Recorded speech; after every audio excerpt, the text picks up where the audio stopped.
They felt pretty comfortable after day 2.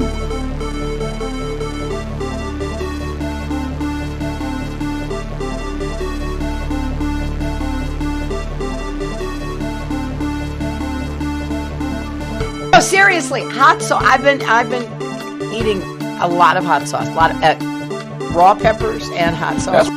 They had a very bad original concept. It was carried out poorly, and the cover-up was one of the worst in the history of cover-ups. It's very simple. Bad deal, should have never been thought of. Somebody really messed up, and they had the worst cover-up ever. And where it should have stopped is at the deal standpoint, when they thought about it, because whoever thought of that idea, I think is in big trouble.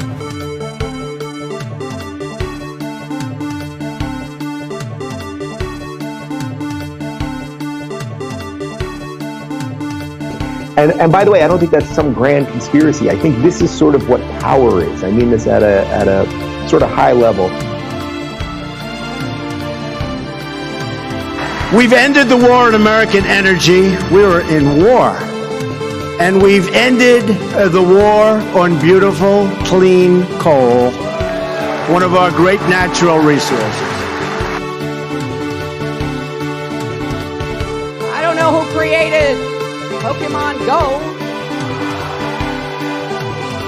but I'm trying to figure out how we get them to have Pokemon go to the polls.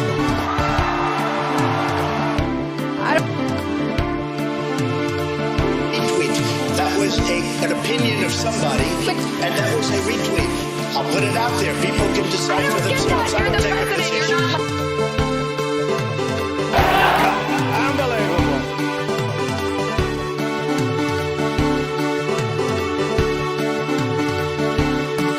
And then they have cans of soup. And they throw the cans of soup. That's better than a brick because you can't throw a brick, it's too heavy. But a can of soup, you can really put some power into that, right? And then when they get caught, they say, no, this is soup from my family. They're so innocent. This is soup from my family. It's incredible. And you have people coming over with bags of soup, big bags of soup, and they lay it on the ground, and the anarchists take it and they start throwing it at our cops, at our police. And if it hits you, that's worse than a brick because it's got force. It's the perfect size. It's like made perfect. And when they get caught, they say, no, this is just soup from my family. And then the media says, this is just soup. These people are very, very innocent. They're innocent people.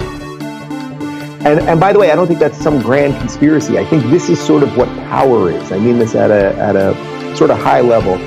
In person, in my office, in Philadelphia.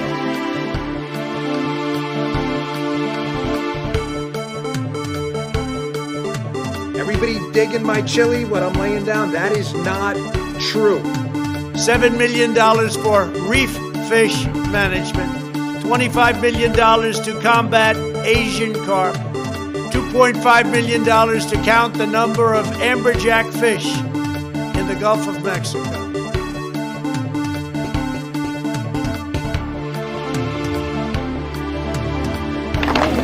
And by the way, you know, I sit on the stand and it get hot. I got hairy legs that turn kids jumping on my lap. And I've loved kids jumping on my lap. And I've loved kids jumping on my lap. And I've loved kids jumping on my lap. Legs that turn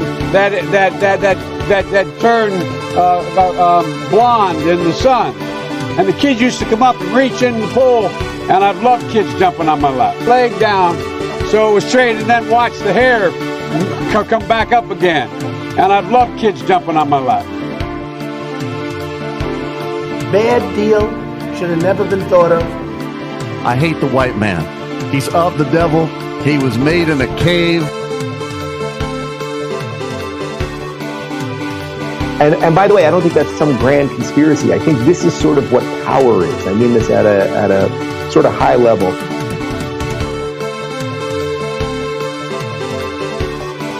We hold these truths to be self-evident. All men and women created by go. You know the thing.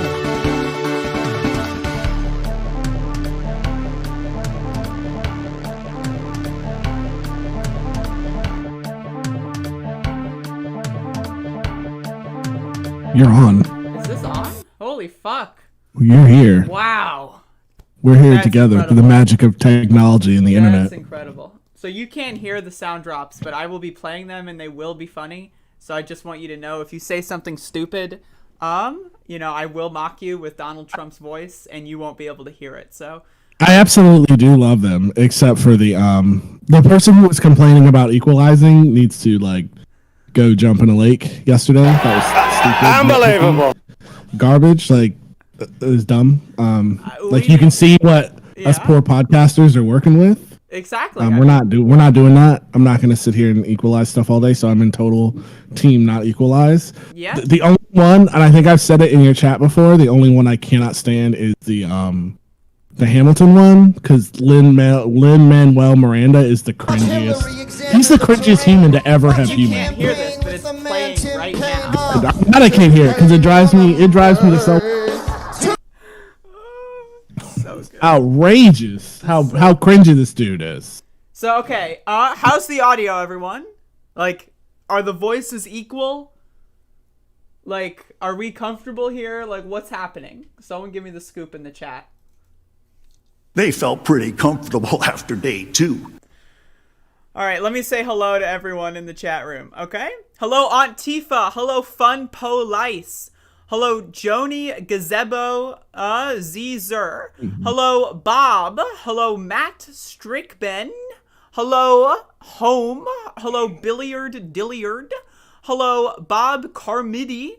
Hello, Jeffrey Bues.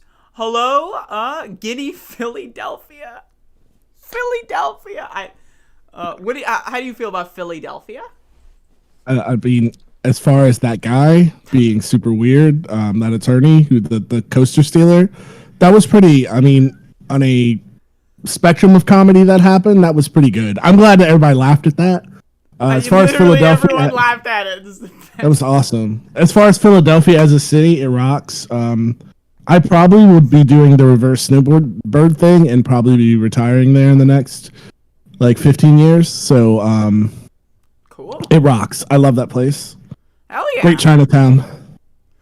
All right, so let's get on with the chat. Hello, Quibble. Hello. Is that everyone? Oh, hello, Jenna Nix. Hello, K-pop girl. Hello, Random. Hello, Andrew Ratosk. All right, so hopefully now that I've mispronounced everyone's usernames, we can get the show on the road. So introduce yourself. We have the guest whom you can barely see. I don't know, this whole... We had a huge conversation about this. I don't know how you produce your own show in any capacity if this is the webcam feed you're working with. I don't understand how you can throw stones being in the glass house that you live in as far as production value. But that's can okay. See that I have wooden walls. I don't know. Are they wood? I don't know what they are. They're made of something. Probably not. I don't know. What are walls made out of?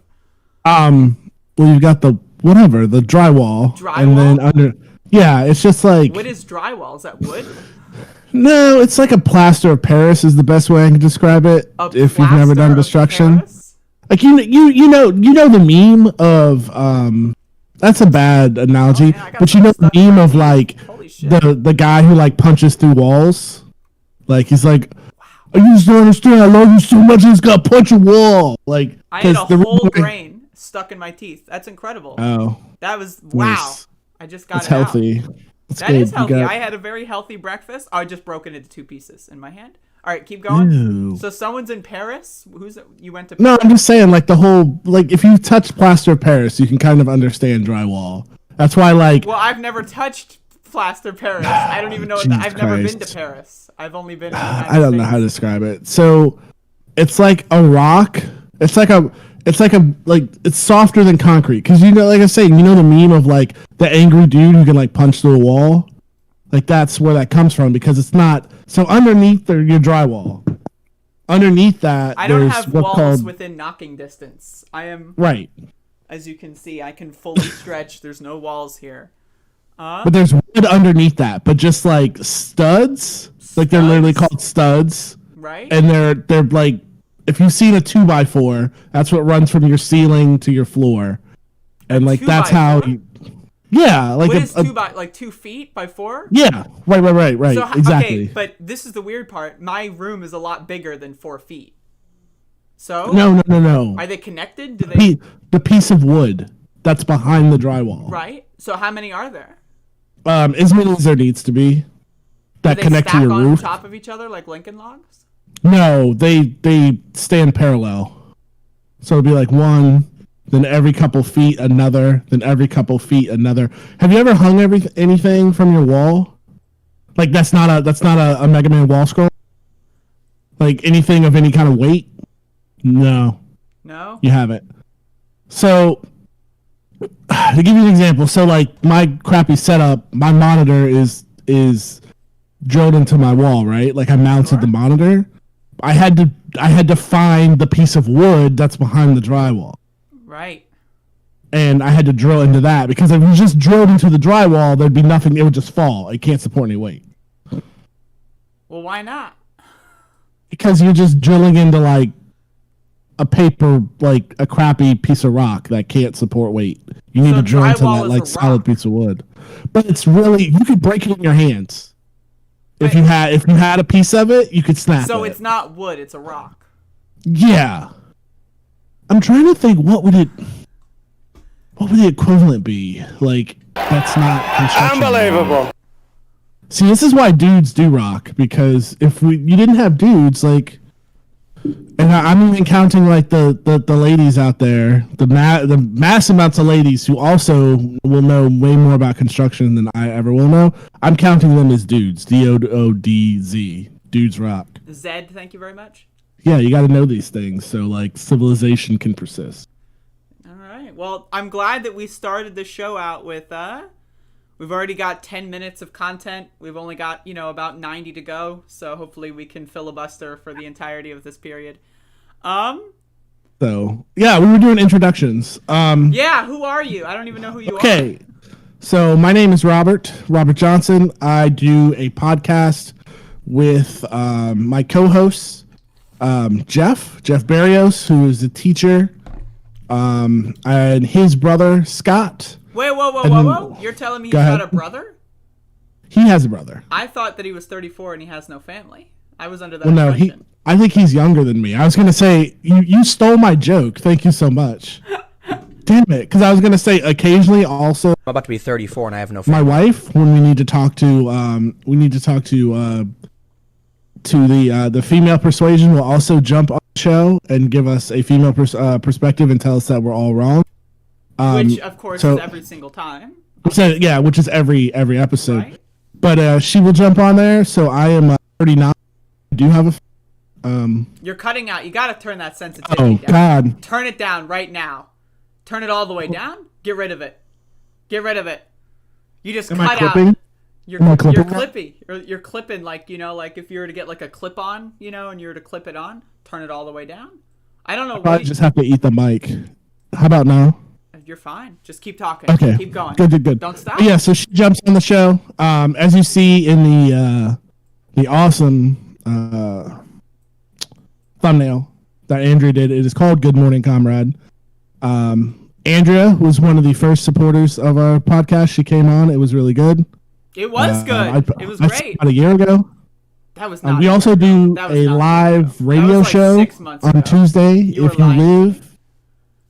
If you live where we are in New Orleans, we actually on the radio. We used to record in a actual real radio studio, so it was like a hybrid of, like actual old timey radio, and then we'll just put that out to a podcast for everybody to listen to. But with Corona, we haven't been in that studio for probably a year now. Less than that, probably like 9 months, 10 months. But yeah, we are here in New Orleans. Our podcast, again, is called Good Morning Comrade. You can find us goodmorningcomrade.com or literally anywhere you download podcasts, Good Morning Comrade. We are also on Twitch.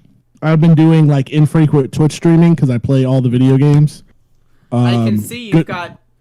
Is that a cereal box hanging from the wall? Yeah. So that's the wrestler guys. Wrestler guys? Yeah, I'm just trying to talk like you don't know anything. So Right, like, let me know if I'm mansplaining any of this to you. No, that's fine. Just cut me off. I noticed But you they're got go- a drill up there as well. Oh, you see that drill? Yeah. See, I work. I do the thing in here. I put stuff up. Right. But I get all this stuff actually has a story. I bet. So I like soccer, also known as like no touch football, where everybody kicks the ball. Right. But I'll start with the cereal box because you asked. So the cereal box is from in the WWE, the guys that like fake fight. There's like a tag team. I think they're breaking them up now. I haven't watched in a long time. Called the New Day, and they come out and they have like their own cereal. It's like a big. Their whole thing is like we're the power of positivity. Like that's their like. They're like if bronies like their whole gimmick. Here's their gimmick: black nerd kind of bronies. Okay. That's their gimmick. Is they're like blurs. They're black nerds. Okay. So they come out and they have their own cereal, and they like dumped a whole box of cereal like on Aaron, on my wife, and whoa. I like. Wait, hold on. So, okay. So the actual physical human beings dumped cereal. We were sitting front row, yeah, because Okay. I used to be a big nerd for this stuff. Now, could you like get me go the ahead. nutrition label for that? I could. It's all crap though. Like if you've had Lucky Charms, it's the same thing as Lucky. Okay, so you didn't eat the cereal, right? Actually, I did because I was drunk after they like dumped half the box on her and then just gave me the box.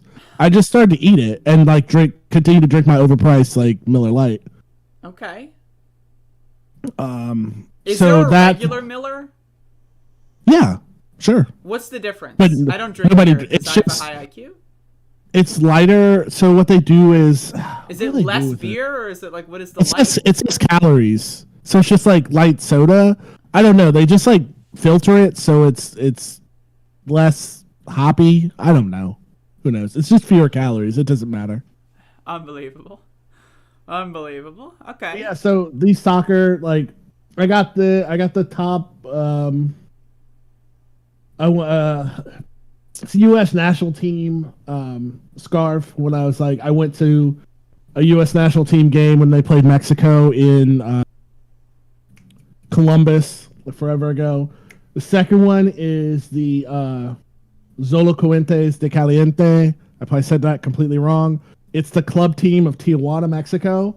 Tijuana, Mexico is like one of my 5 favorite places on earth. I love Tijuana. That's their jersey. It's great. But that's my wall of crap. Oh, and there's a Tampa Bay Rowdies scarf behind the arcade cabinet, behind the S&K cabinet, just because I'm from Tampa and I like going to Rowdies games. But they're like a club, like a soccer club as well. So I'm not sure if this is visible on the stream.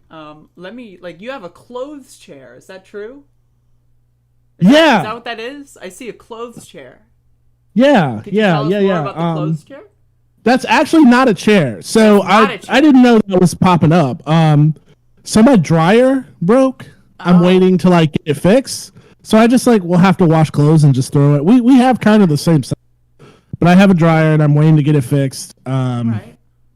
It's like because Corona, like nobody will come out and like fix this dryer, so and it sucks. So but you've it's got actually the not a drill. chair. Let me tell you what that is. Right. Underneath there's a CRT TV, so that's when I want to play like ye olden games. Okay. Play it on the CRT. All right. So earlier in the stream, you were telling me how you're a professional construction worker. You can do anything. And now all of a sudden your machine breaks and you're calling for help? Is that what? That's completely different. I can't just like make a dryer drum. If you were to so if you need to like hang something, I can just take a piece of wood and cut it. Right. I can't make a dryer drum. Where that's not a thing. Why don't you learn though? You would have to learn. I guess I'd have to go back to machine press school at like junior college or something. I don't know. That's out of my expertise. Okay, so you're not as useful as you previously identified as. Are you trying to say that dudes do not rock? I'm trying to say that you specifically. Maybe there's like a general rule of thumb, and you're the exception. Actually, I mean, I'm talking all this. I was there was a time where I did construction. I was so bad at. Did you purposefully fuck around a bit so that the skyscraper would fall over? Kinda. Like once I realized how bad I was at it, I was like, I think it would be best if I just fucked off all day. So that way, like my hands would be touching fewer things. Right. So it'd be less, like, and I Less could still get potential paid. danger. Yeah, absolutely. My grandfather, like, my namesake, he was also Robert Johnson, did construction like all his life. I have so much respect for him because I was like, this shit sucks. It's in the cold. It's in the heat. You have to be like super smart to do it. You have to like be incredibly good with math. Like the kind of math like dudes can just, I say dudes, I'm using the DO, DS, DZ. Like the kind of math that people can just do off the top of their head. Right? Like doing complex algebra or whatever. Yeah, it's insane. It's like playing, to put it into nerdy terms, like doing construction or framing or anything like that. It's like playing real life Tetris, but you have to create the pieces. Like the pieces don't get made for you.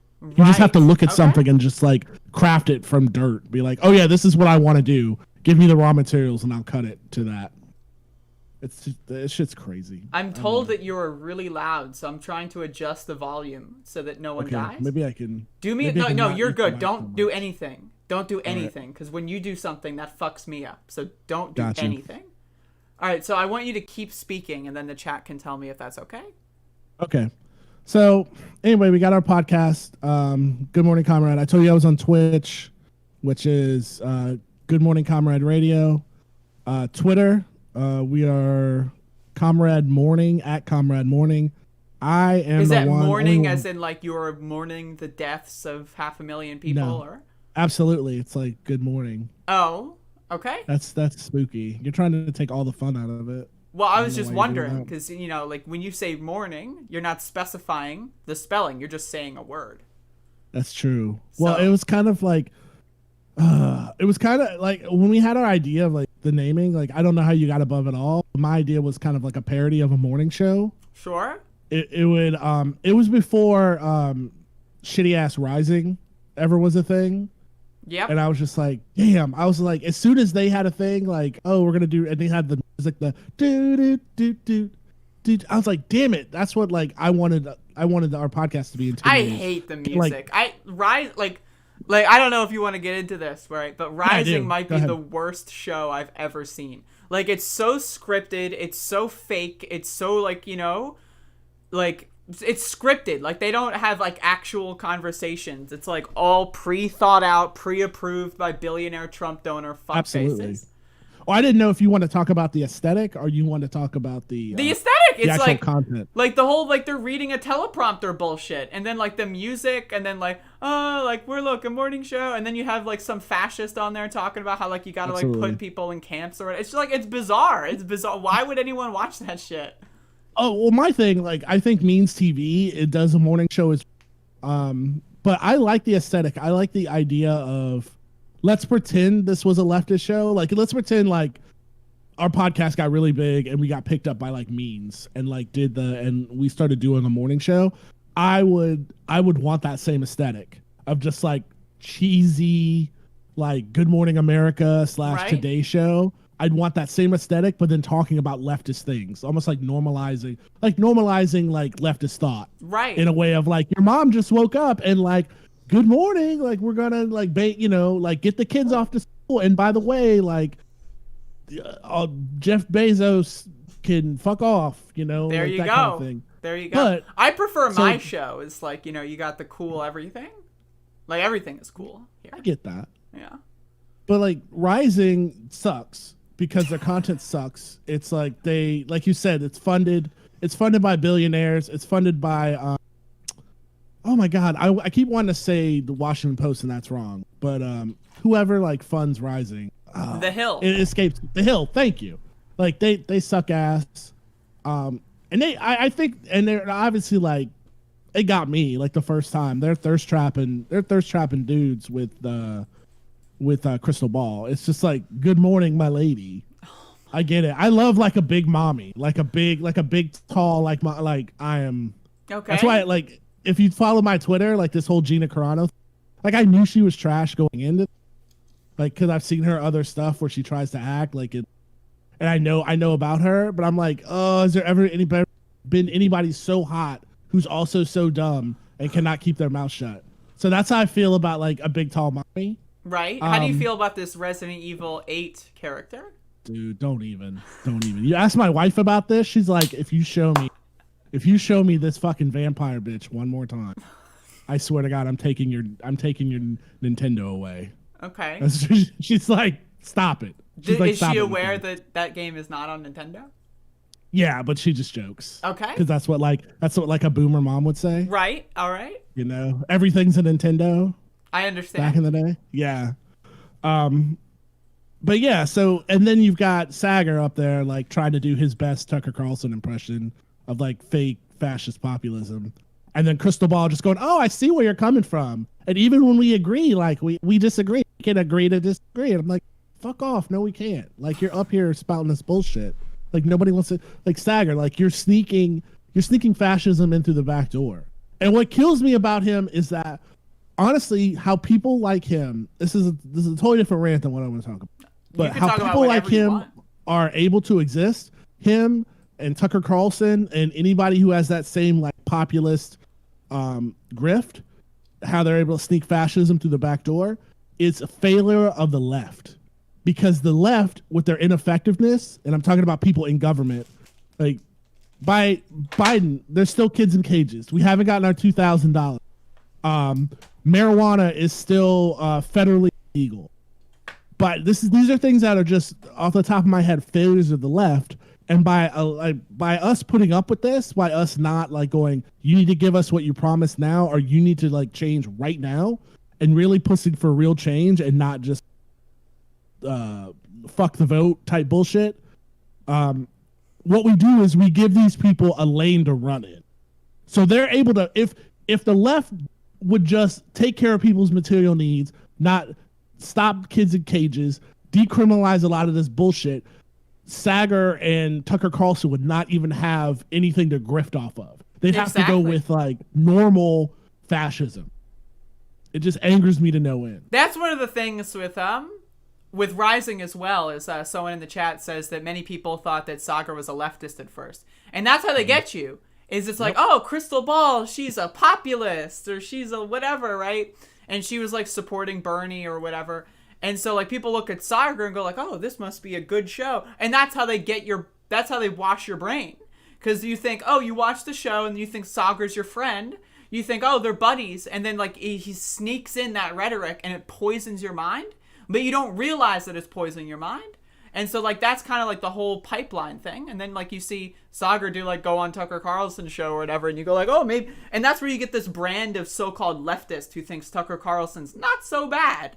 It's like, oh, yeah, when Glenn Greenwald goes on his show and attacks the left, that's a good thing because Assange. Wait, tell me again, what's going on with Assange? All right. Like, you know, but it's all like a big grift to these people. But a lot of the fan base, like, I love shitting on the fan base just as much as I love shitting on voters. I love shitting on the fan bases of these shows. Like, do you have any, like, what is your take on the rising viewer? Like, the person who wakes up in the morning, right, and instead of watching Above It All or instead of watching Good Morning Comrade, they watch Rising? What is your take on that person?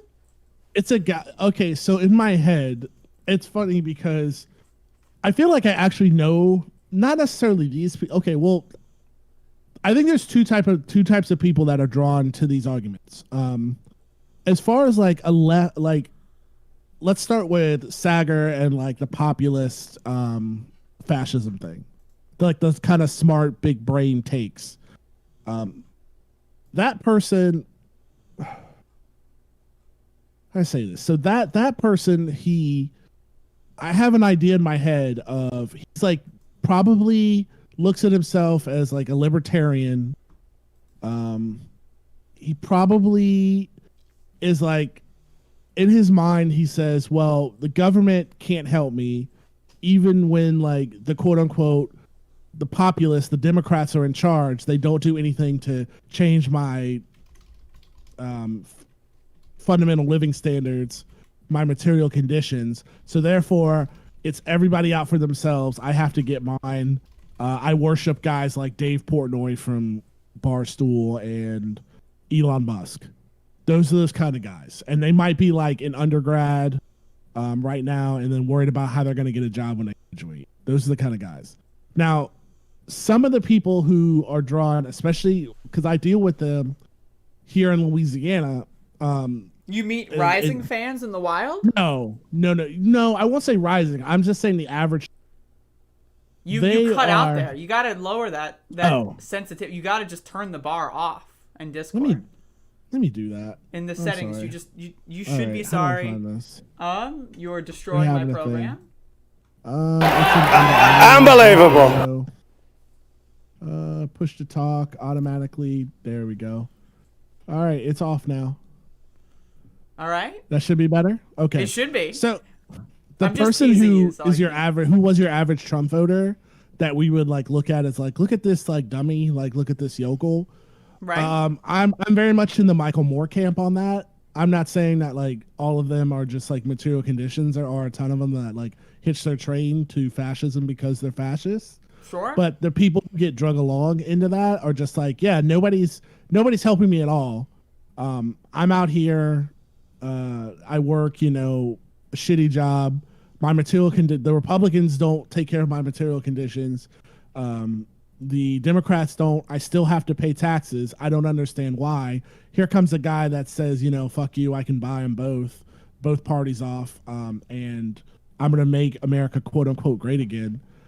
So they hitch their wagon to that, and they can obviously see how their material conditions didn't change. I'm not talking about people who are like the petite bourgeoisie. I'm not talking about the person who's a car dealership and then like flew to DC and tried to do a coup.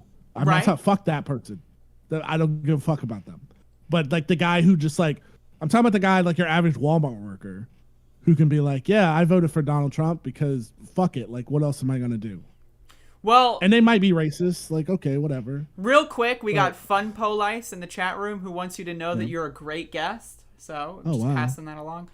Thanks. But this reminds me of when you mentioned Walmart, and around when the pandemic started, when our governor, we have a Democratic governor in North Carolina, did a mask mandate. I went to Walmart and I went full Karen, and so I asked to speak to the manager about why they're not enforcing the mandate. And this manager was like, why don't you call Roy Cooper about that? And it's like, well, it has nothing to do with, you're the manager here. That's not his job to manage Walmart. And this guy, and then like I went back, cause it's the only Walmart in town.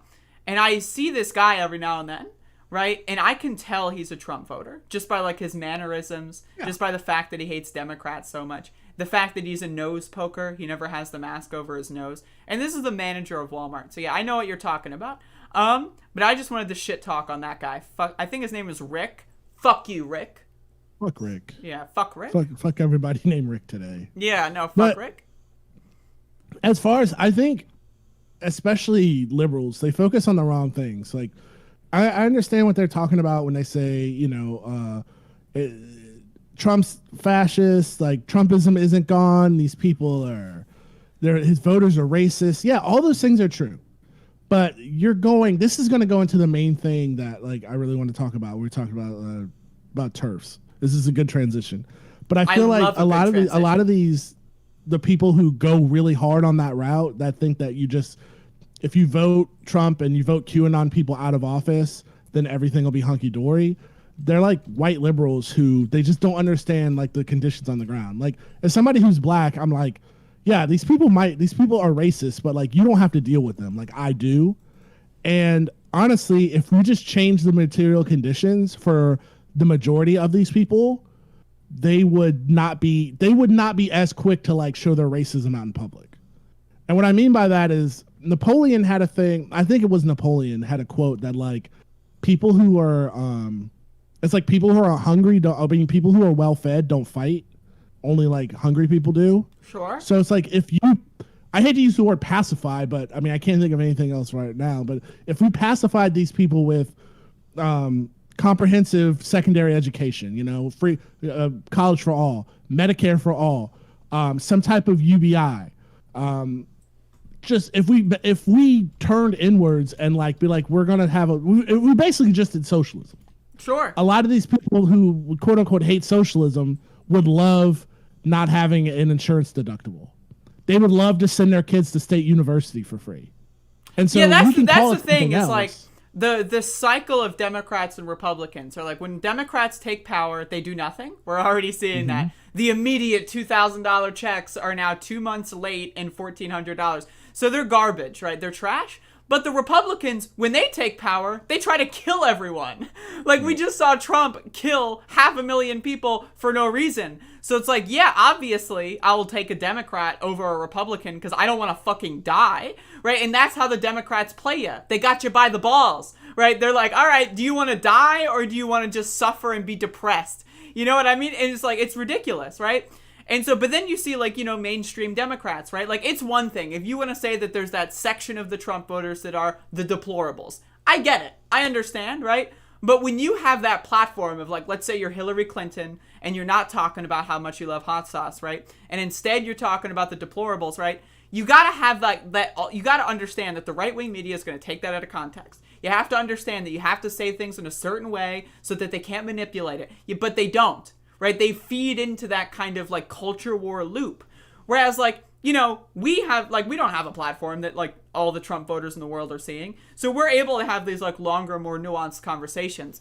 But like, I really like, how would you say that you would like boil down like this message to make sure that right wingers can't abuse it? You know what I mean? Yeah. I mean, the thing I want to say, like, I'll circle back to that. I've heard it out of, you know, on Sunday morning shows and other interviews that like Republican lawmakers have done. They're terrified of social programs, like the things that they're terrified of, you know, Medicare for all and free college and UBI and stuff like that. They're terrified of socialism, not because of like, oh, what's going to happen with the debt? Like, is the U.S. dollar? No. They're not. They're terrified because they know once you give people a taste of what like the government can actually do to positively affect people's lives, you set a new bar. Yep. You set a new floor. Yeah. And you know you can't go back under that, past that, and they know that their power will be gone. So it's either they'll have to get with the new programs or just retire from politics. It's the same thing that happened with the New Deal with Social Security. That floor was set. People had to stop fighting against Social Security. You find the most like right-wing grandma out there who's getting her Social Security check. God forbid you take her Social Security check away or she'll riot, which she should. Like, that's the new floor. And so that's what these people are really terrified of. The best way to get that message across, honestly, to go back to your question, is I think we need to get away from, I know, like, I'm a member, I'm a card carrying member, and I pay my dues to the DSA, so is my wife. DSA, for, you know, our DSA chapter here in New Orleans does a lot of good. I know there are other DSA chapters who have, like, drama. That really doesn't matter. The point is, DSA overall is a good organization. I'm not scared of the word socialist. I like the word socialist. If you want to call it communist, you can call it whatever you want, like the things. But to get these like across to the masses, I think we should get away from the word socialist. I think we should just call it freedom share. Call it, you know, fun share. Call it whatever you want to call it. What was But Andrew just get Yang's away. bullshit? The freedom dividend? Right. Fucking whatever, man. And that's the thing. You like, look, and I tell you, once you get away from that, and you'd be like, well, that's stupid. Why are we going to argue over semantics? I'll give you a real world example. There's a magical place inside the United States where oil companies have to pay a dividend to do their business in every year. So the residents of this magical utopia get paid a couple thousand every year. They get a check directly to their home every year, paid out by oil companies. This magical socialist common utopia. I don't know if you've ever heard of this place. It's called Alaska. Don't they have Republican senators? Exactly. And nobody calls it socialism. Nobody's worried about, like, nobody calls it communism. I think that, like, with these recent stimulus packages, and I think one of the reasons why Joe Biden is trying really hard to, like, water it down as much as possible is because now that people are like, oh, you know, we're getting, like, thousands of dollars from the government. Like, that's crazy. You know what I mean? Like Like I'm only 24, so I don't like know any point in my lifetime when there was like a direct cash transfer to every American, or like, a majority of Americans or whatever. There was during the Bush years. Okay. During the stock market crash, it seems like a million years ago, but it wasn't. It was less than 15. Okay. Everybody got like $300. Oh, that's nothing though. Yeah, I can't remember. I think it was 3 or 6. I can't remember. Yeah. But like, it's incredible. Like so many people are now like demanding $2,000 from the government. Like, let's go back to like the primaries, right? Like before all this shit started, right? Could you imagine a scenario where like Republicans, like 70% of Republicans would demand $2,000 checks from the government? You know what I mean? Like, that's incredible. And yet it's normalized. And now it's like, all right, in 6 more months, we're going to need another 2,000 or whatever. Like, they're probably going to try to make this the last one. But, it's just incredible that the government is capable of giving everyone money. And then the stock market, it's not crashing, it's going up. Right? And even you have people on Wall Street that are like, yeah, the stimulus is good because more people will give it to us. Like we saw with the GameStop thing or whatever. People are like, had, an extra $100, $200 and they threw it in the stock market for fun. And that didn't go in their favor. It went in some Wall Street people's favor, right? But, the whole idea is that it stimulates the economy, right? The idea that people should be poor and starving and not be able to, like, look at student loan debt, for example, right? Like, people can't afford their fucking house. Or they can't afford a house because they've got student loan debt. They can't, upgrade from renting an apartment to a mortgage or something. Or they can't, and it just limits the possibilities, right? It's just like the idea that giving us money is not socialism. It is in the capitalists' best interests as well. But like the reason why they're so afraid of it is, like you said, like they don't want to get people too comfortable with the idea. It's like, wait a second. Maybe government isn't that bad. And like, my taxpayer dollars actually are like, should go back to me. Maybe if I'm paying out taxes, I'm paying sales tax, I'm paying federal tax every year. Maybe this should like just come back to me in services instead of being used to buy the next like Tomahawk missile system from Honeywell or Raytheon. That's like another thing that a lot of people just don't get. Like a lot of, like when you say, oh, like defund the military, people will say, well, why don't you want the military? Like they don't understand that like even if we defunded the military by like half, we would still have like the same strength of military. It's just that they wouldn't have like all these fucking $15 trillion coffee machines. Well, here's another thing. Like that's when you say, military funding, like as a politician, I was in the Marine Corps. That was my first real job. And I was in the Marine, and like people would say, I'm voting for Bush because he supports the military. No, he doesn't. He supports Honeywell and Raytheon and Grumman, whatever, and Boeing and Bell Howe. Like your pay is not going to go up, and it never does.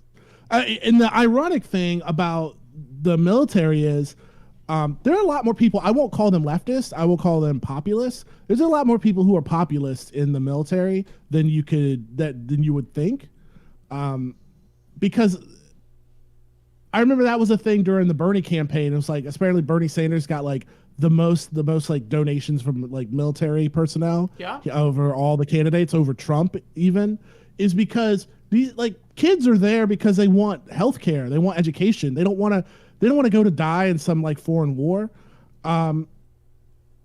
And the super ironic thing is what planted. I had no socialist praxis. I didn't know who Karl Marx was. The Marine Corps was my first real job after high school.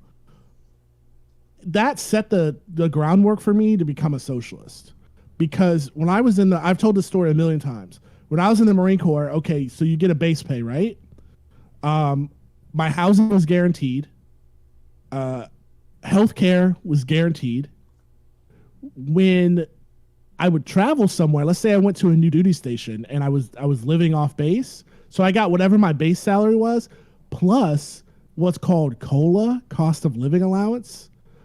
What that is, and don't tell me that this is what my main argument is. Don't tell me that the United States doesn't know how to do socialist programs. What they do is the cost of living allowance. The military has a matrix. They have a computer algorithm for every zip code in the United States. They take that zip code and they go, oh, this is the amount of money you need to live if you're single, if you're married with X amount of kids. This is the amount of money you need to have to rent decent housing in that zip code. And so they just give you that. It's that simple. We could just do this for everyone. Yeah, like I've been thinking about this a lot. Like with the advent of computers, right? Like there's so much of this stuff that let's say in 1940 or something would seem like, oh, how could you possibly calculate all this? It'd be so difficult. You need so many people. But we can just input a basic formula and have all this information in minutes nowadays. But our society on a governmental level hasn't caught up with that for the most part. And you're saying, they do it in the military because they want to get people into their cannon fodder program, right? It's not they don't actually care about the citizens. They're just giving them a bunch of cool stuff so that they'll go and kill themselves for profit. Well, they want to trap you is what it is. Exactly. It's a trap because I didn't have kids or buy expensive pickup trucks and get married in the Marine Corps like all my friends did. So what would happen is, this is exactly what would happen. So I did 4 years. That's the standard contract. My 4 years was coming up. My recruiter, not my recruiter, my what do they call that guy? Whatever. The person that's trying to get you to stay in, so their job is to sell you the Marine Corps all over again. Right. They're throwing everything. They're like a used car salesman. They're throwing everything. We can get you. We did your testing again. We can get you into intelligence. We could get you go. You can go here. You can go there. And I'm like, nah, I'm out. This isn't. 9/11 just popped off. I got 6 months left. I'm out. I'm done. But where somebody else they were 18 when they got in, they got married. They popped out a couple kids. They owe $400 a month on their super lifted truck payment. Where else can they go? They can't just go to civilian life and not have to worry about where their kids are going to go to school, how they're going to get health care, where they're going to live. They're stuck. They're going to be in there for 20 years plus, their career now. And that was the thing. When I got out of there and went to the actual job market, I was like, what the fuck is any of this? What do you mean I have to pay? What is this insurance that sucks? I have to pay some crazy deductible to go see a doctor. What the fuck is this? It doesn't make any sense. Why do I have to throw down $30, $40 of my own money when I have the flu, when I just need some antibiotics? When I was in the Marine Corps, I would just go to sick call. I would go to the Navy, hospital, and I'd be like, man, I got the sniffles. Literally just give you a bag of NyQuil, Dayquil, and just be like, here you go, man. See ya. And it's this civilian life shit is bullshit. I know the government can do this stuff. I know that you just refuse to because capitalism has to keep an underclass. If you create a situation where people don't have to choose work or die, then capitalism falls apart immediately. Because you have to have insecurity. People have to be insecure in their Maslow pyramid of where they're going to live, how they're going to eat. And they also have to be insecure in their job, that they can't just leave their job. So if you don't have that, capitalism just falls apart and dies. Yep, basically. I agree with that analysis. And that's the other thing is I feel look at and this is something I think about a lot, is look at the job market. What are the jobs available? Are you really contributing to society if you're working at a fast food place? I mean, not really. You're not really contributing anything as a net benefit. You're just kind of creating addictive garbage to feed to other humans to get them addicted to the garbage so that they become unhealthy and they die sooner. Right? You're not and that's the thing. Most jobs are just useless. They're they don't have any net improvement on humanity. And I'm not trying to say that food workers are bad. I'm just saying that all of our systems are corrupted, right? Where it's the goal of a fast food joint, for example, is to get someone addicted to the food. They inject that shit with addictive chemicals and sugar and stuff so that you crave it, right? And then everyone else's job, they barely have time in the morning. They have to commute. So they're in a situation, where they have to get fast food. Cooking for them is less of an option. And then you've got generations of people I was born. My mom never told me how to cook. right? I had fast food every single day, like, you know, because my mom, I lived with a single mother and she, you know, needed to get to work and we didn't have time to cook. So I never learned how to cook. I was born and raised on fast food, right? But you've got a whole generation that's born and raised on things like fast food. They don't know how to cook for themselves, and it just it cycles addiction and addiction. So like with the job market, a lot of these jobs aren't like improving lives. You know, like it's not like people are like, you know, going out there to like, you know, create like awesome, healthy food that tastes amazing. They're going out there to shovel you garbage to keep the cycle going.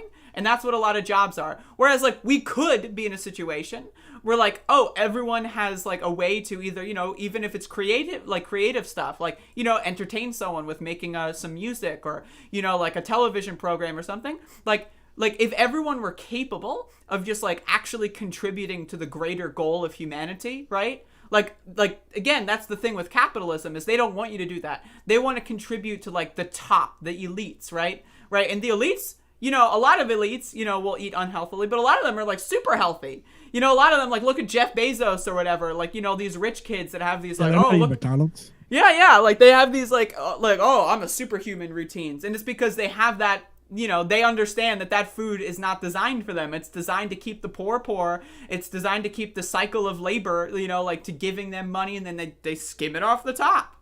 And I like that's the thing with like the military. It's like when you go into the military, they find a use for you, right? They say like, what can you do for the greater good of the military? That's what we should do in the whole world is what can you do for the greater good of, you know, whatever your specialty is, whatever you're interested in. How can we form that in a way that can improve the lives of everyone rather than, okay, just go work a shitty job that, you know, you hate, that everyone hates and that doesn't really do anything. You know what I mean? No, exactly. And it's just,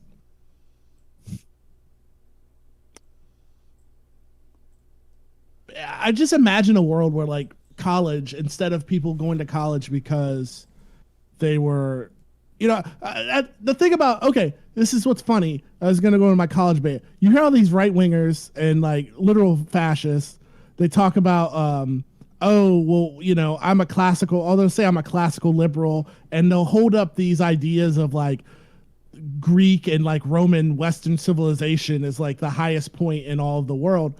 But when you ask them something like, well, everybody should just have free college then, because imagine a world where people didn't go to college because they were worried about their profession.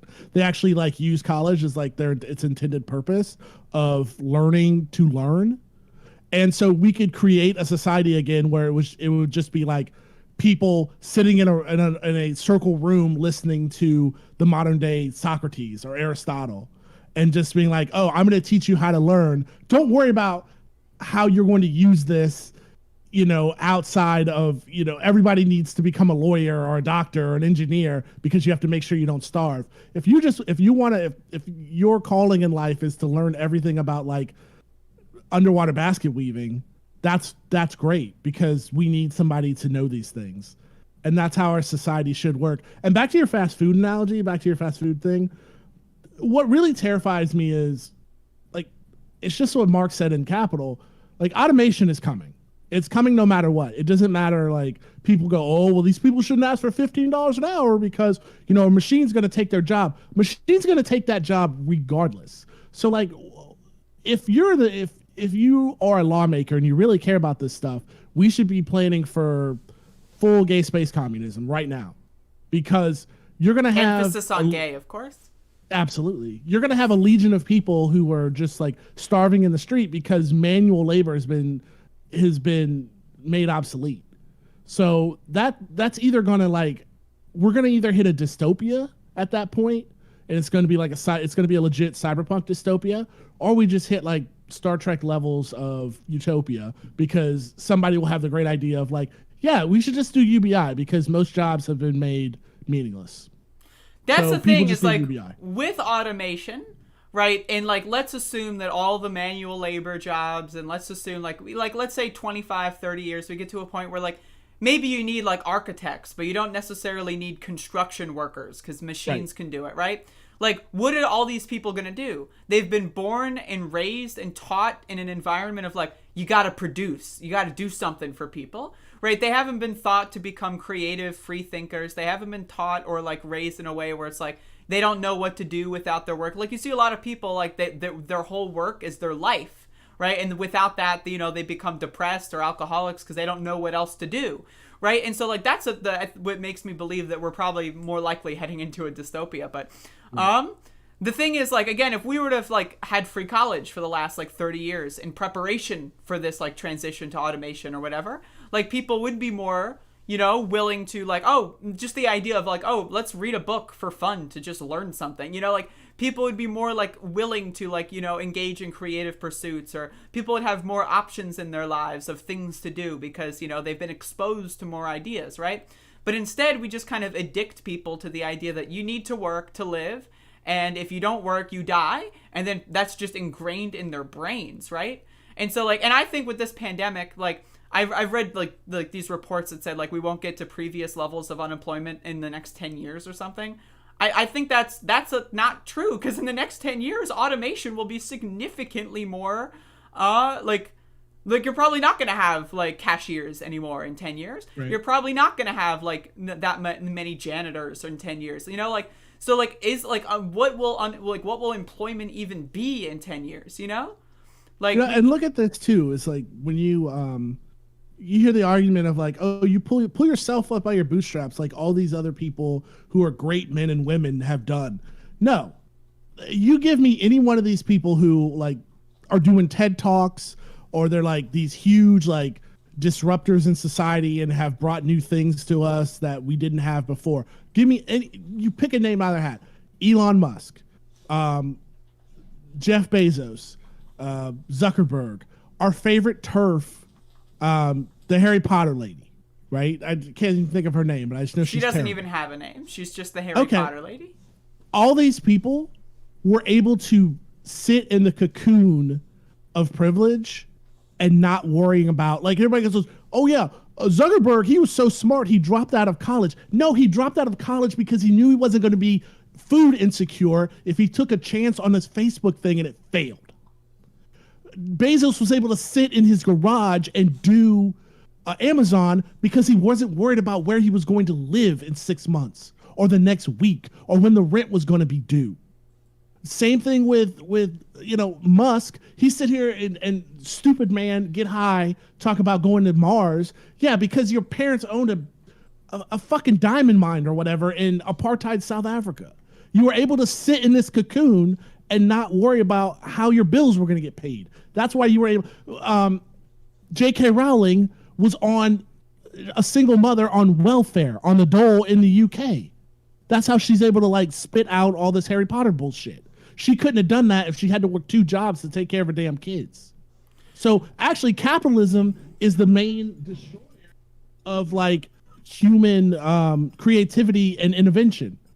If we freed people from their mundane bullshit, we could actually like the cure for cancer is in some, you know, single mother's head right now who works 3 jobs.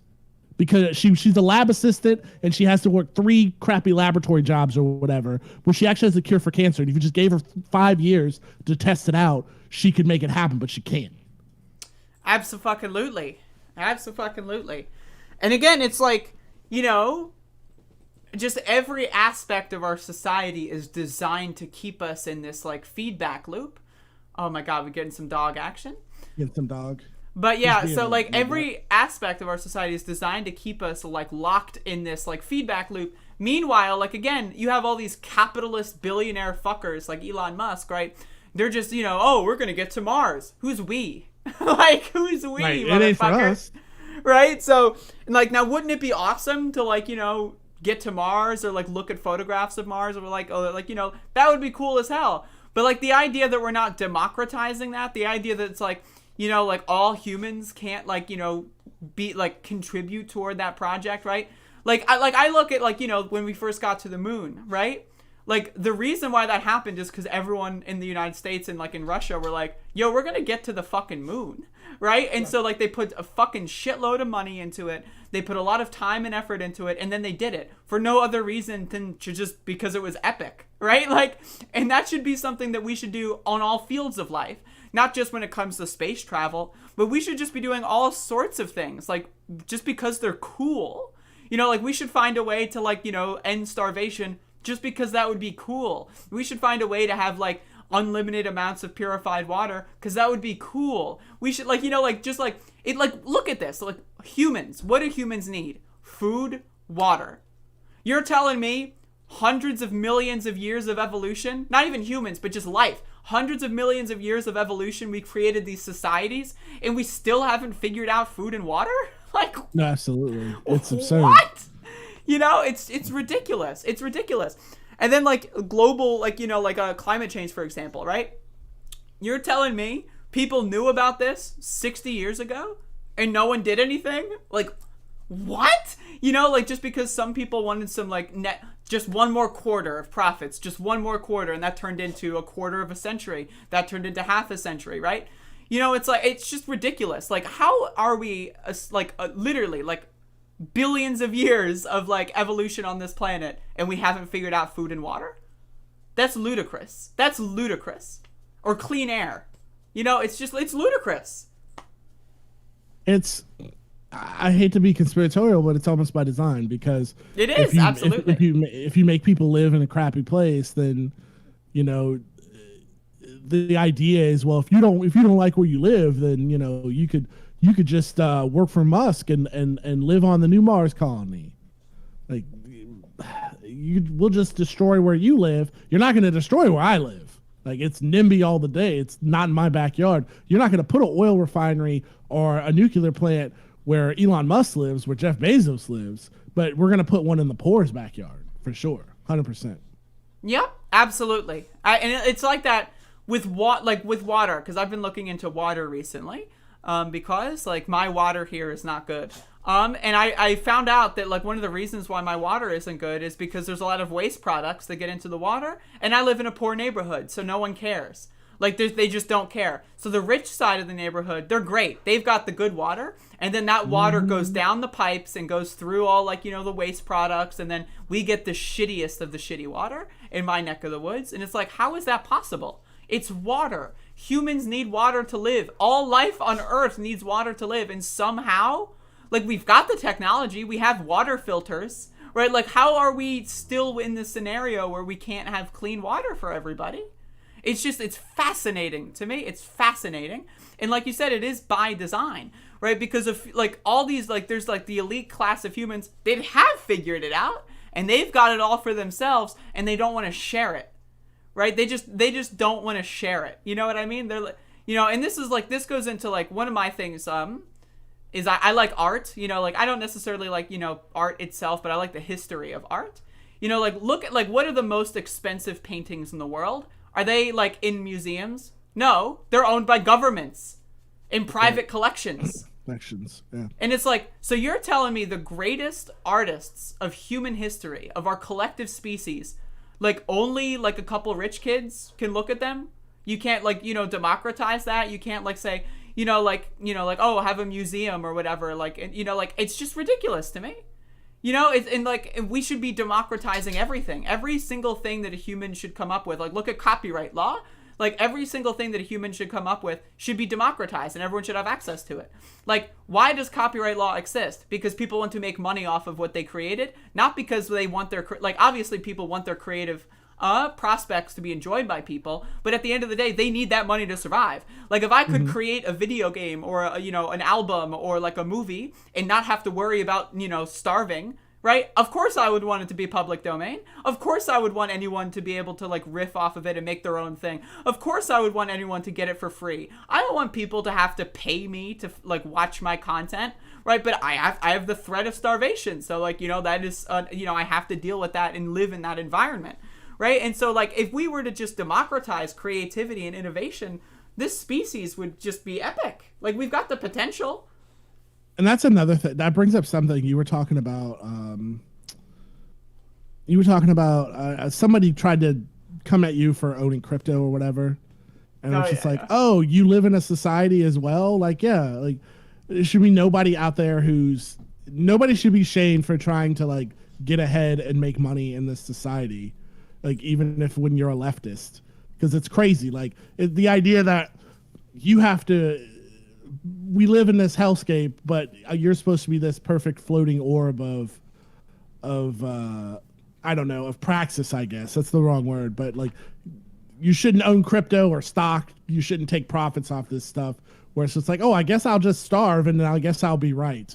You know, I guess that's the perfect like leftist dream is to and to like not. look at that with like, you know, the It's so force the vote stupid. bullshit, right? Where Yes.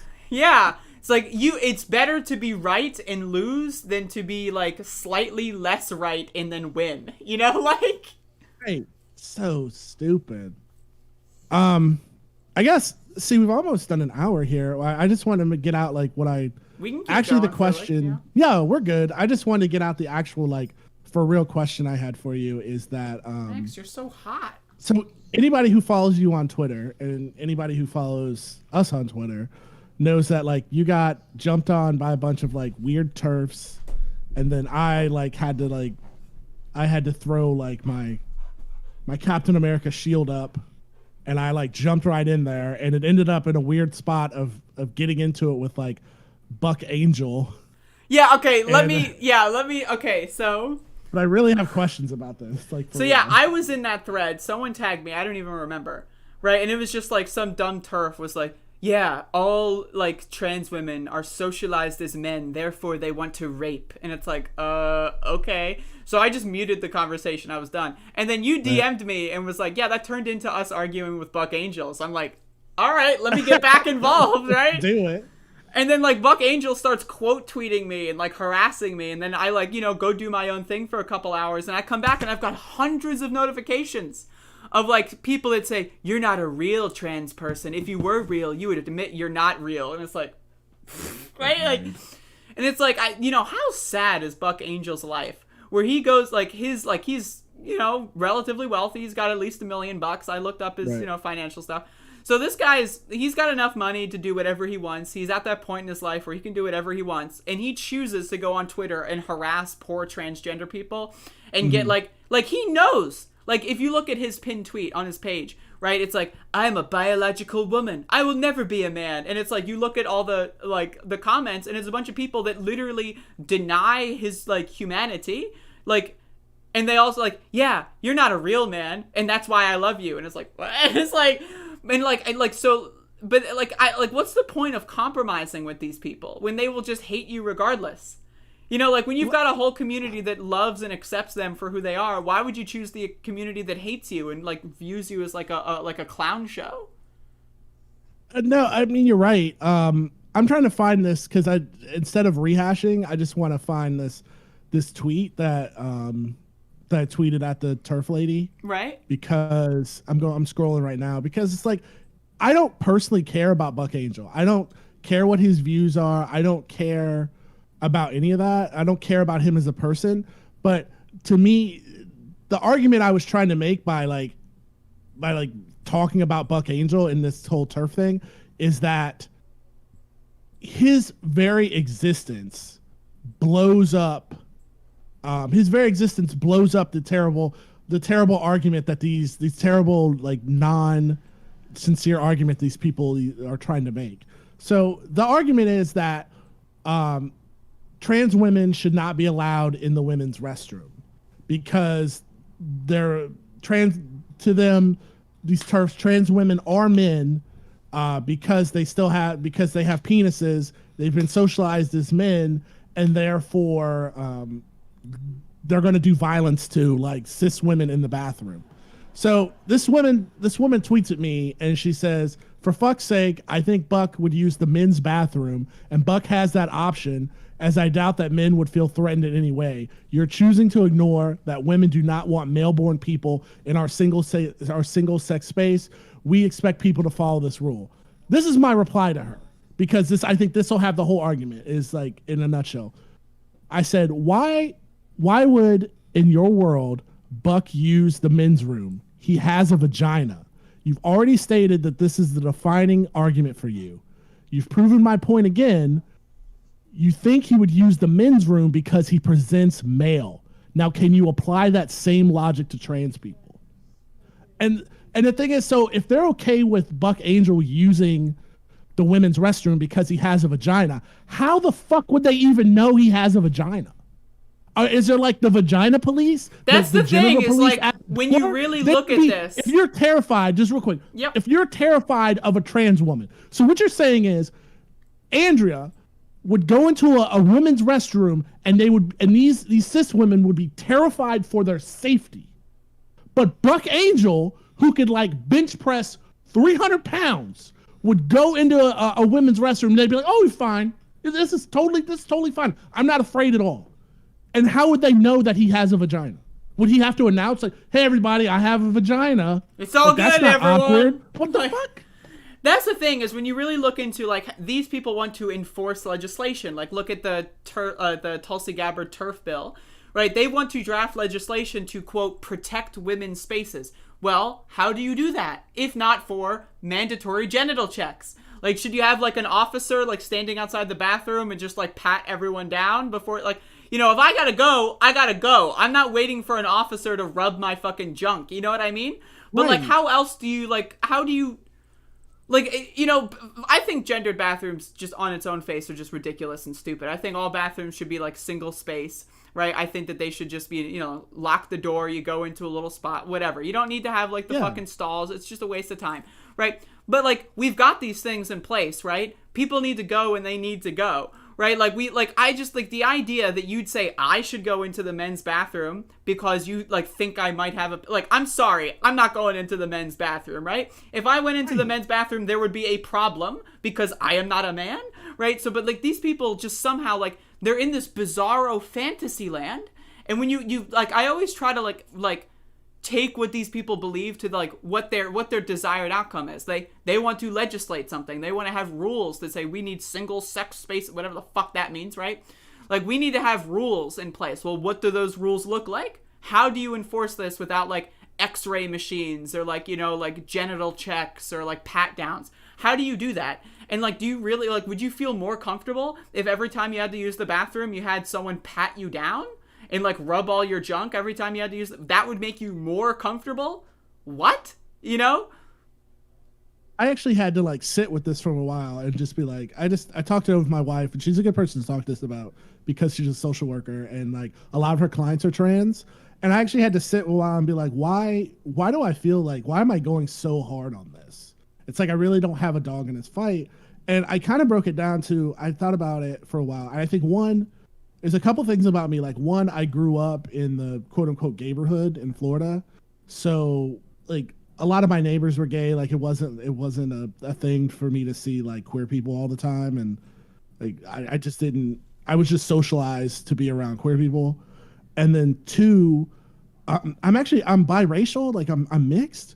So I think I can empathize, because before I was even alive, for hundreds of years, there was, like, the one drop of blood. If any of your family was black, like, you were black, you were never going to be white. It doesn't matter how light you are, you're never going to pass, blah, blah, blah. And then even growing up in my lifetime, people are like, "Oh, you're not really black. You're not, oh, you're, reverse that." They say, like, "Oh, you're white, because, like, your mom's white or whatever." And then when you finally, like, you know what, like, I'm going to claim the way I present to the world is as a person of color. At least if you see me, you'd be like, that guy's Indian, maybe that guy might be, that guy might be Arabic, that guy might be black, I don't know, but at least I present as a person of color. So I'm going to claim, like, my black identity, because that's what I'm presenting to the world. And now I couldn't, it was shameful back in the day for me to be black, but now that I've claimed that identity, people want to go, "Oh, you're not really black." And I feel like trans people have come, like, the same kind of, like, path, because forever it was like, "Oh, you're a sissy, you're a punk, like, you're just a girl, you'll never be." And then, people say, "Yeah, you know what? I am a woman." That's and they'll be like, no, now that you've decided to be a woman, you're not a woman. I'm going to take away. And what makes me, and going back to those turfs, so they say that you don't have the right, whatever's actually true, or it doesn't really matter. But they're saying that, like, you don't have the right, the agency to claim whatever gender identity you want. But they somehow have that ability that they're going to put they're going to put whatever gender ability they feel comfortable with onto you, which is like, oh, great. Well, I'm glad you decided that for people and took away their fucking agency.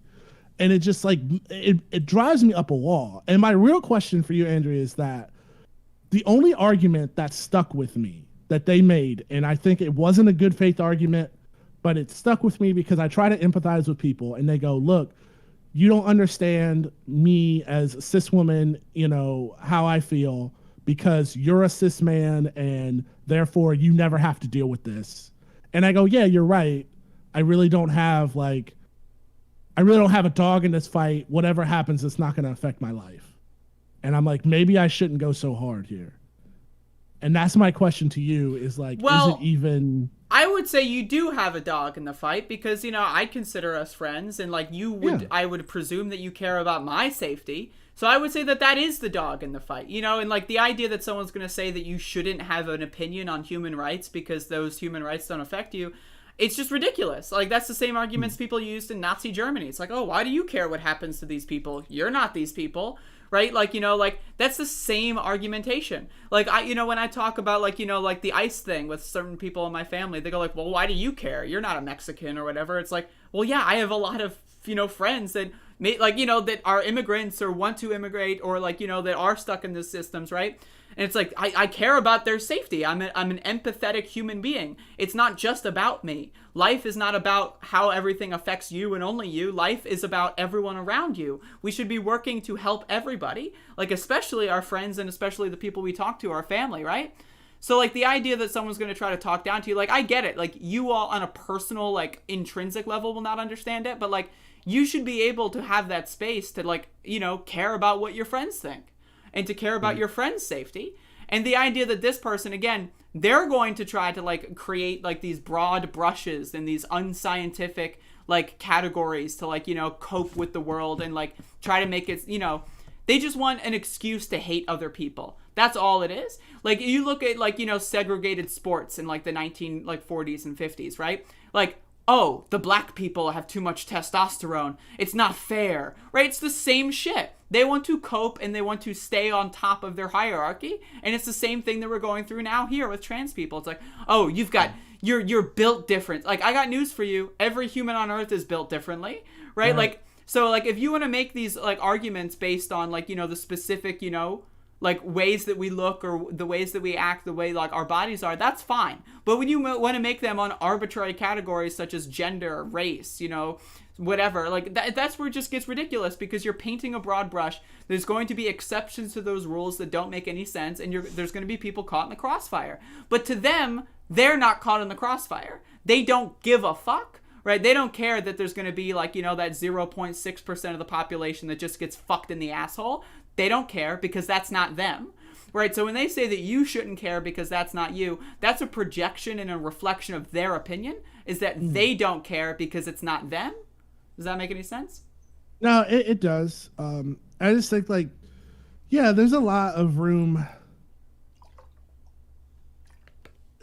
I think the only bright spot to be taken out of their argument, if I was going to like kind of judo reverse their argument and make it into something like positive and not negative, is that because I'll never understand it, like I don't have to think too much about it.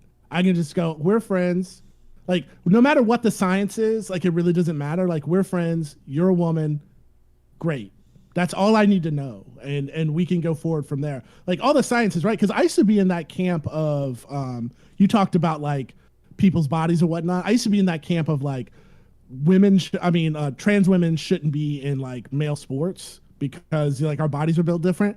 Until my, like, trans friend, like, she was like, you don't know how HRT works. Like, let's talk about this. And she like sent me a bunch of stuff. And I was like, oh, it really does like change your body.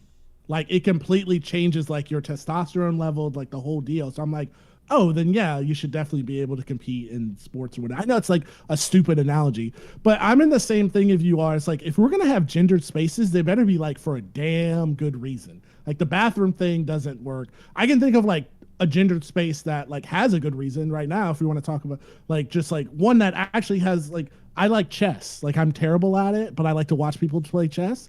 there's no real reason to have like gendered chess. There's no real reason to have a female grandmaster and a male grandmaster level.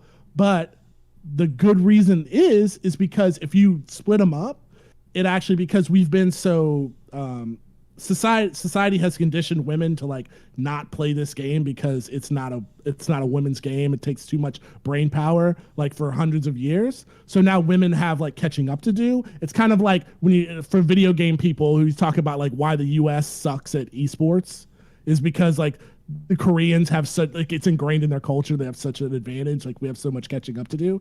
But when you like gender chess, what it does is it creates a space so women can like make money playing chess and don't have to get smashed by people who've like their dad played, their great grandfather played chess, their grandfather played chess, their dad played chess, now they're playing chess. They might be the first person in their family to make money playing this game. So that's like a gendered space that actually like makes sense for the time being, to just bring more people in. But like, you're gonna talk about a fucking bathroom, you're gonna talk about how you're afraid of like a 90-pound cis woman and not afraid if Buck Angel came, and it doesn't make any sense. Like, I said, like, this argument, you're trying to make this safety argument because you're just like, I don't like trans women.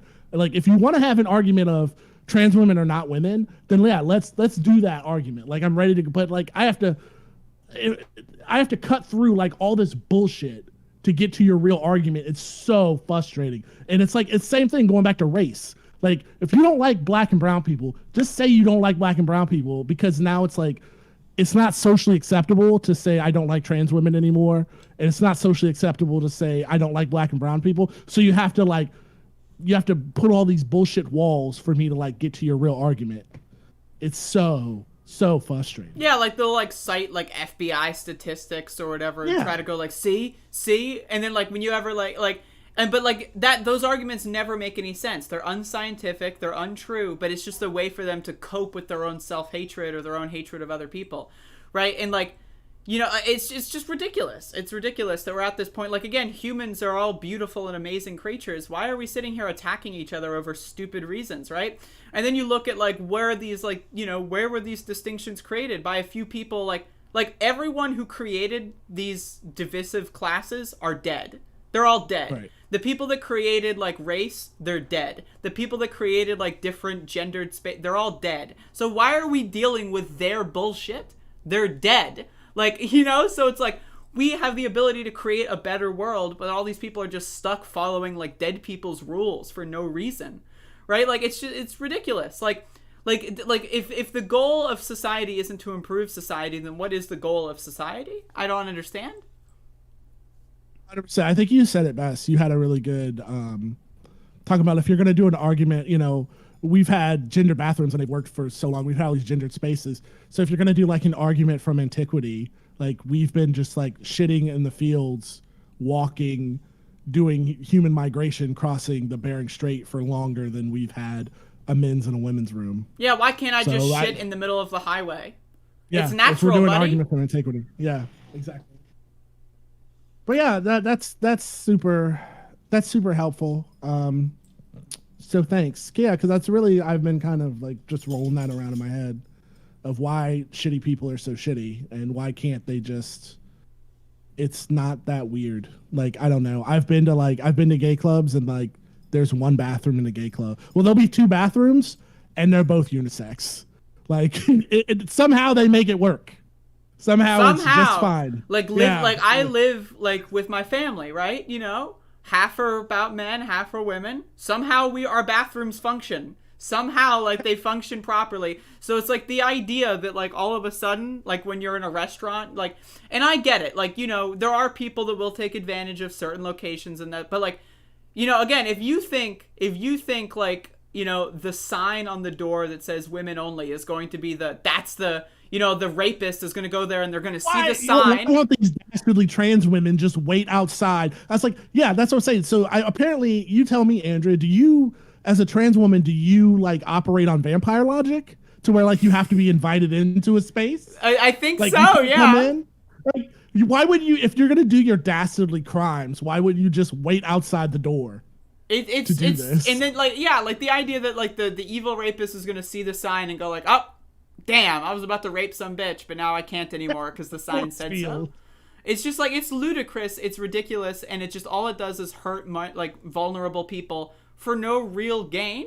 Like, if you want to make bathrooms secure and safe, like, the answer is not having shared bathrooms at all. Have private bathrooms with a toilet and a sink, and then have like fucking 10 of them or whatever, right? You go in, you do your business, and you leave. You don't need to have stalls. You don't need to have shared bathrooms. I understand it's, you know, it's economical or whatever, but like, and that's like goes back into the capitalist argument. Like, they're just wanting to give like the easiest way to produce it, like money wise. It's not like based around human comfort. Like, these buildings are not designed for human comfort. They're designed to like save the most money and to get what the quote unquote job is done in the most quote unquote efficient way when it comes to the bottom line of money, not the most efficient way when it comes to human comfort, not the most efficient way when it comes to safety, but it's the most efficient way that it comes to, like, you know, how much money they're spending on a bathroom.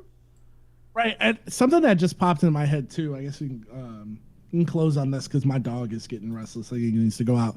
But so if we were just to have unisex bathrooms, I guess we'd have to be in agreement that like rape is like one of the most terrible things that could ever happen to a human being. But people who actually rape in our society are in the minority. Like, there wouldn't be a majority of people like who just like commit rapes. So we have to agree on that first. And then after that, so let's say like the evil trans rapist is attempting to do a rape in the bathroom, but how many of us cis dudes would just be in the bathroom? Like, wouldn't that counter the be like, hey, you're not going to do a rape in here? So if I'm in the bathroom too, and the majority of people in society aren't rapists and are going to try to stop a rape from happening, wouldn't that like counter the argument? Like, and what I just don't understand in what society, does that make any sense? Like, yeah, like if you allow everyone to be in the same bathroom, there's going to be more people in the bathroom, and therefore like someone getting raped is less likely. Like, yeah, no, I mean, like, it's just a ridiculous argument. It's just ridiculous. It's ludicrous, and it's just, again, when you look at all these arguments and they try to have all these like, oh, I don't hate trans women, I love my trans friends. Look, Buck Angel's my best friend, and then Buck comes into the thread and says like, yeah, I agree, trans women are all rapists or whatever. Right. And it's like, what is that? You know, the arguments are just a smokescreen. It's to get you to waste your time. It's to get you to like, you know, like overthink it. Is to get you to rethink your position instead of just agreeing that yes, all people are equal, all people should have equal rights, and all people should have equal access to things that they need, like bathrooms. Like you said, if you want to like have like, you know, certain situations where like, you know, there's certain divisions in like games like chess or whatever where there's really no big deal about it, that's fine, right? But when it comes to using a bathroom, everyone has to use a bathroom at some point, right? Yeah. So it's like that. It's like, it's the same shit with like segregated water fountains. It's like, why? Like, the water's the water. It's like, people need water. That's the thing. In that same argument, they tried to a person tried to move on from the bathroom thing to like prisons. Like, oh, do you want like trans women in female prisons where they can like do all kinds of dastardly crime? And I'm like, okay, like prisons already segregate people that have nothing to do with gender. Like, we could just use that. They segregate you by like your record, how likely you are to like reoffend. So they're not going to put somebody who's in prison for like tax evasion in the same pod as somebody who's there for like quadruple homicide. You could do it by weight. You could do it by muscle mass. You could do this by like many things. Take like, so if it's like the same argument, are you going to put Gina Carano in like, or are you going to put Ronda Rousey in the same pod as somebody who's there for tax evasion just because they're all women? You're probably not going to do that because you know this person is like has a propensity for violence. It's like the prisons already do this. Like, we just separate by gender because it's just one more thing. It's not just gender. And it's people just want to simplify it because they're dumb. And this is like my favorite word. They're dullards. They're dullards. They're unimaginative people. They are literally, they cannot envision a world that would be more optimal than it is right now. And that's just depressing. It's depressing. Like, you're telling me you want to live in society without improving it or changing it in any capacity? Really? That's the society you want to live in? That's not the society I want to live in. But yeah, so thank you for popping on. I think that this is a good... Do you want to plug anything? Yeah, let me plug all the things again. Good Morning Comrade podcast is everywhere you listen to podcasts. If you, for some reason, can't find us on your favorite podcast app, which we should be literally everywhere, you can just go to our website, goodmorningcomrade.com. Now, can you Twitter spell morning again just to verify? Yes. MORNING. Okay. Good Morning Comrade. All right, wonderful. You could go on Twitch. I might even stream some Hades later. I'll wait till you get off because I don't want to split the viewer base. But well, I'll be off Hades like right when now. you get off. So. Oh, okay, cool. I'm gonna play some Hades. Our Twitch is Good Morning Comrade Radio. Do you have a Twitter YouTube? It's Good Morning Comrade Wildcat feed. I just upload everything that we do. I've just started uploading everything we do there. I'll put it on our Twitter as well. So our Twitter is @ComradeMorning. I see people have already tweeted at me, so thank you for that. I will read that when we're done.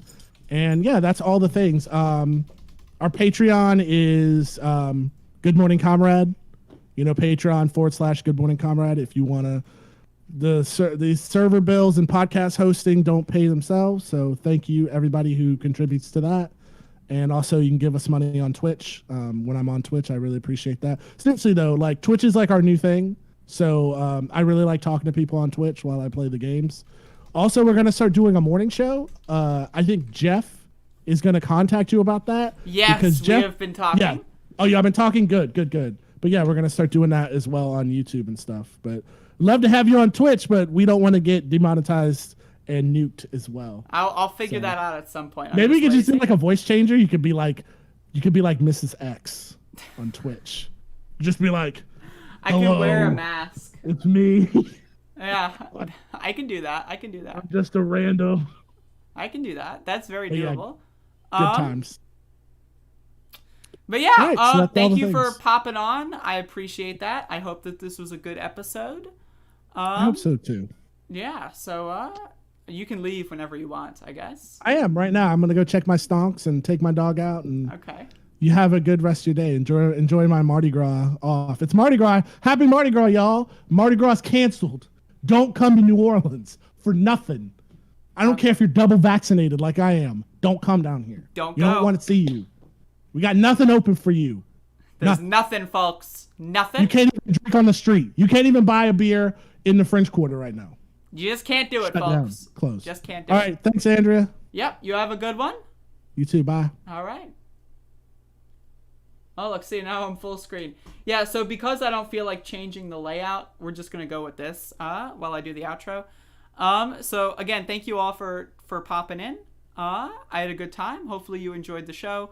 Obviously, we were having a conversation, so it's hard to be a little bit more interactive with the chat room, but I hope that that's okay. If anyone has questions, feel free to ask. And we can go with that. But I'm probably going to log off in like the next, 5 minutes or so. Great show. Thank you. Amazing. No, I'm not demonetized. I am not allowed on Twitch. So that's what they were referencing. I don't unfriend my bigoted high school friends. I make fun of them in front of our that's a good idea. 2x4 inch and 1 every 16 inch. Thank you. I appreciate that. Am I a hoarder? When it comes to PlayStation 1 games, yes. That was awesome. Thanks. Thank you. You guys have great chemistry. I appreciate that. That was fun. Hell yes. Why? It's a long story. I'll maybe tell it tomorrow. I hate public restrooms anyway. Fuck them. Agreed. Ask me tomorrow. I don't feel like going into it right now. The graphic is out of date. What graphic? There's a graphic? What are you talking about? Help. Help. The graphic is out of date. The graphic. What graphic? What? Anyway. Really interesting conversation. Great guest. Thank you. Thank you. Big Mommy Andrea. That's me. Good show. Good talk. Thanks. Thank you. I'm a hoarder of clothes and shoes. Everyone got something. I am de-demonized. Yes, I am de-demonized. So I was demonized, Bob, and then I got de-demonized. It's a double negative, which means I'm monized. Come on, man. Come on, man.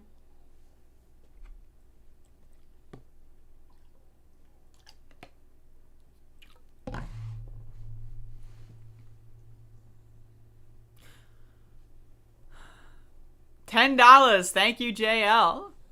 But yeah, I mean, I think de-demonized is funny. I assume that it's funny enough to the point where if I have to explain it, then it just makes it funnier.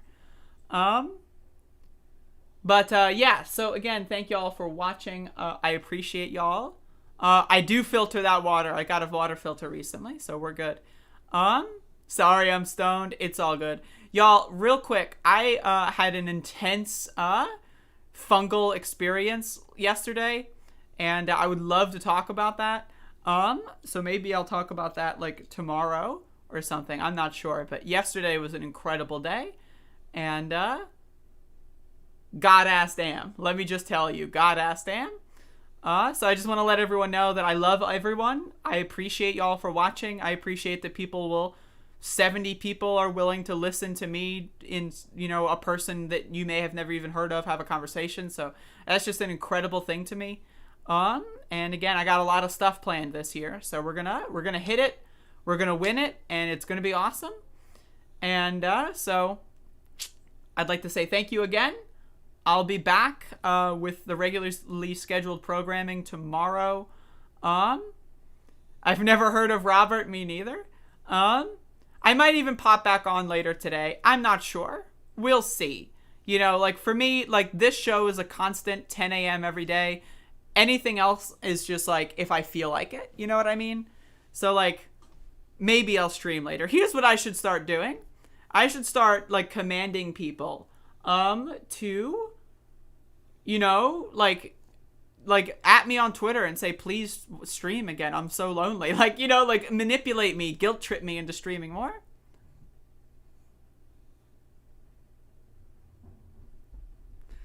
That's a good question, Zero.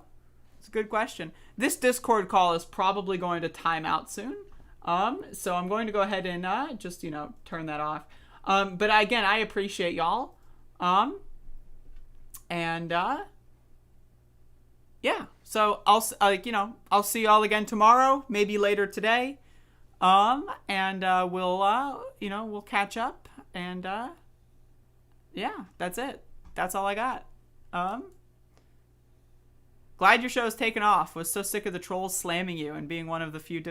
I'm trying my best, Kat. I'm trying my best.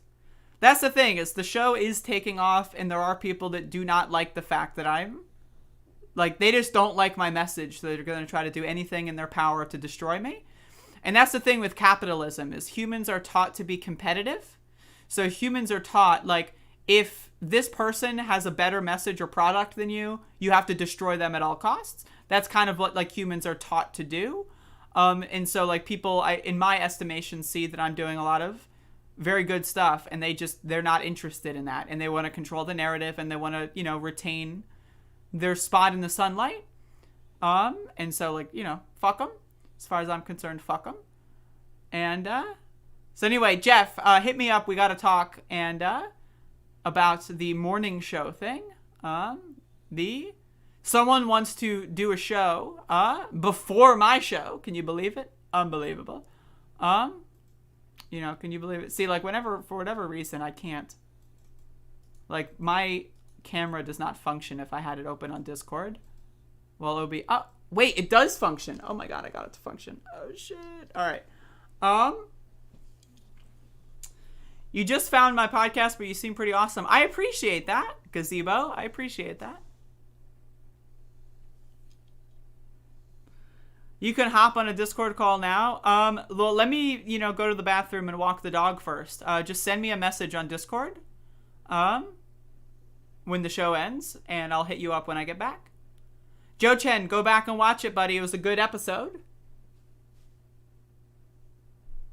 Reminder, everyone, if you ever get a chance to call into the Majority Report, be nice, be civil, be a good messenger, right? and tell everyone about my beautiful show?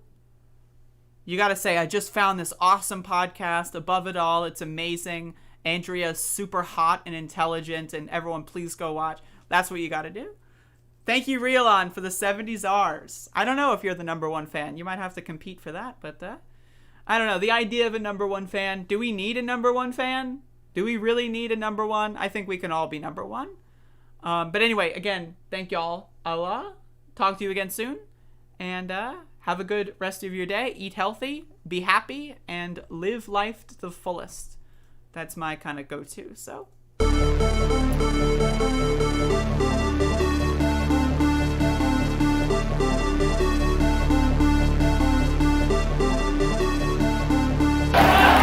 Unbelievable. In person, in my office, in Philadelphia. That's where they should be done.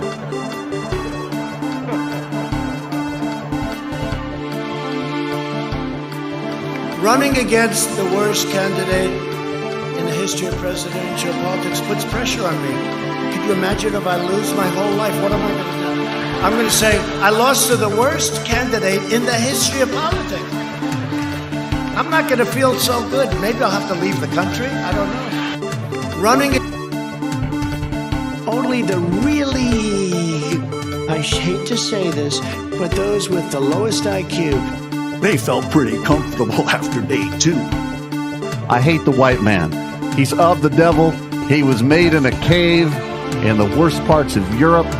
Oh, seriously, hot sauce. I've been eating a lot of hot sauce, a lot of raw peppers and hot sauce.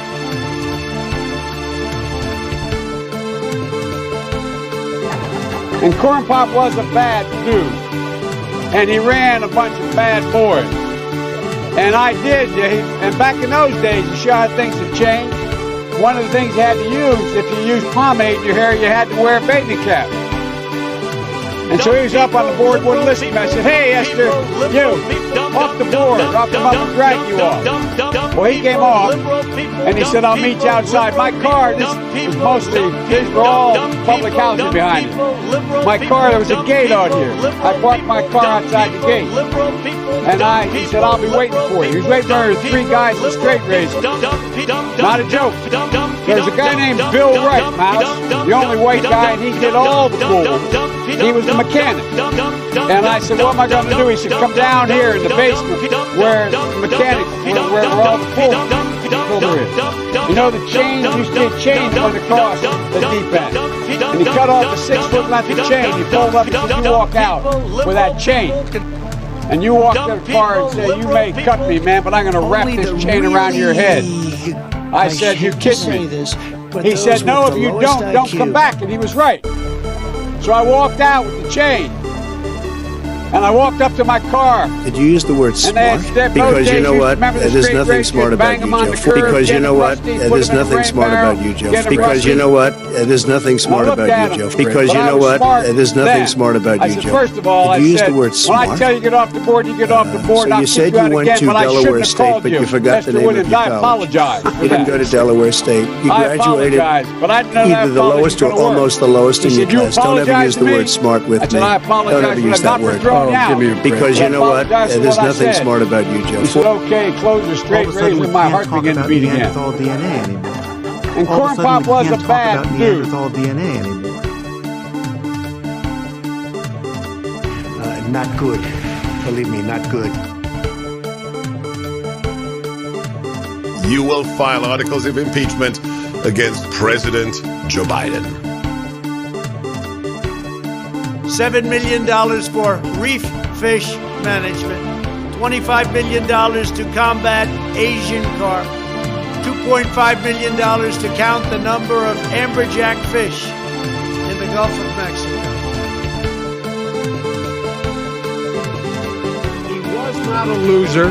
He was a patriot, and the people left behind there were heroes. And I resent like hell. I'm talking about my son, Bo Biden. You're talking about I don't know Bo. I know Hunter. I don't know Bo. I know Hunter. I don't know Bo. I know Hunter. I don't know Bo. I know Hunter. Hunter got thrown out of the military. He was thrown out, dishonorably discharged. That's not true. He wasn't dishonorably. Cocaine use. and he didn't have a job until you became vice president.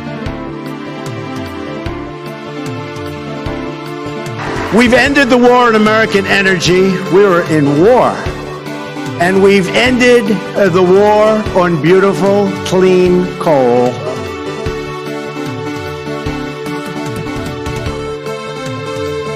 Everybody digging my chili, what I'm laying down, that is not true. Antifa exists.